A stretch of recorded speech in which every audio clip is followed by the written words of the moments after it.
بسم اللہ الرحمن الرحیم۔ میرے استاد محترم امیر المجاہدین شیخ الحدیث و تفسیر حضرت علامہ مولانا خادم حسین رضوی رحمۃ اللہ علیہ کو اللہ تعالیٰ نے عشق رسول کے صدقے میں بے شمار خوبیوں سے نوازا۔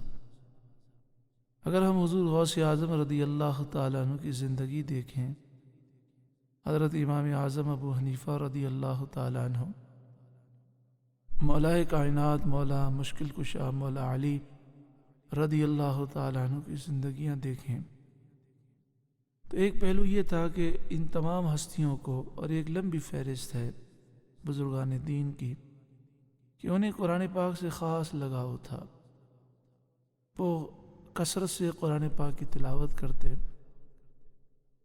امیر المجاہدین حضرت علامہ خادم حسین رضوی علیہ رحمہ کو بھی قرآن پاک سے ایک خاصا لگاؤ تھا، ایک اچھا لگاؤ تھا۔ آپ قرآن مجید فرقان حمید کی تلاوت بہت کثرت سے کرتے، اور قرآن پاک کے الفاظ اور معانی پر آپ کو عبور تھا، ترجمے پر عبور تھا، اور اس ترجمے کے ساتھ روانی سے جو نکات بیان کرتے اس پر عبور تھا۔ آپ کی خدمت میں کئی دفعہ یہ عرض کیا گیا کہ آپ ایک کام کر لیں، ایک ایک رکوع کر کے ریکارڈ کروا لیں، اور قرآن پاک کے ترجمے کے ساتھ جو نکات آپ کے ذہن میں ہیں وہ آپ بیان کر دیں۔ اگر ایسا ہو جاتا تو یہ امت کے لیے بہت بڑا ذخیرہ ہوتا۔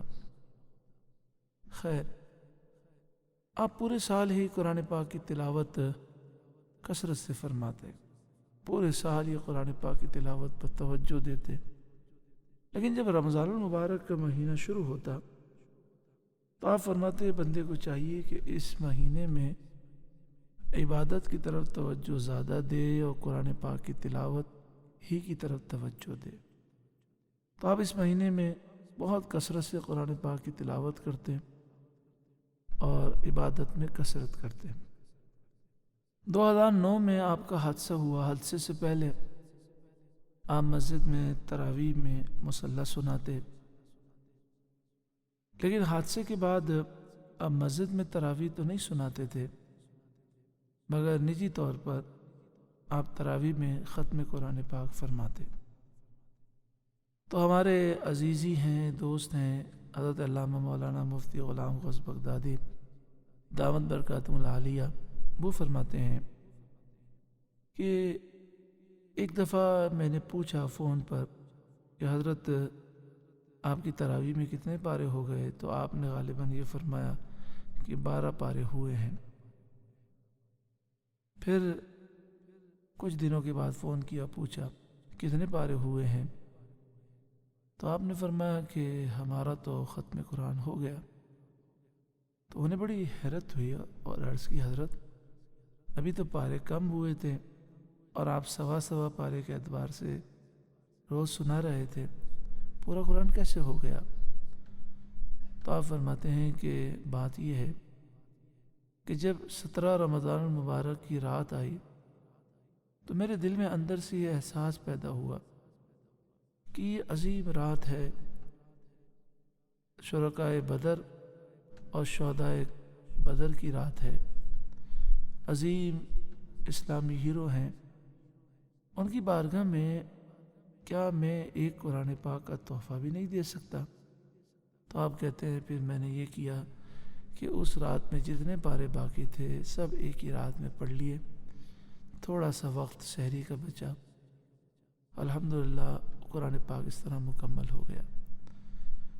استاد محترم قرآن مجید فرقان حمید سے بھی بے انتہا محبت فرماتے، نسبتوں کا پاس بھی تھا۔ کئی دفعہ آپ نے خود یہ فرمایا کہ مجھے قرآن اتنا پختہ ہے کہ میں ایک رکعت میں پورا قرآن سنا سکتا ہوں، اور صرف قرآن پاک یاد نہیں بلکہ الحمد سے لے کر والناس تک قرآن پاک کے تمام سیغے مجھے آتے ہیں۔ اللہ تعالیٰ امیر المجاہدین کے صدقے میں ہمیں بھی رمضان المبارک کی قدر نصیب فرمائے۔ اور خوب قرآن پاک کی تلاوت کرنے اور عبادت کرنے اور یادگار رمضان ہمیں گزارنے کی اللہ توفیق و سعادت نصیب فرمائے، آمین بجاہ سید المرسلین صلی اللہ علیہ وآلہ وسلم۔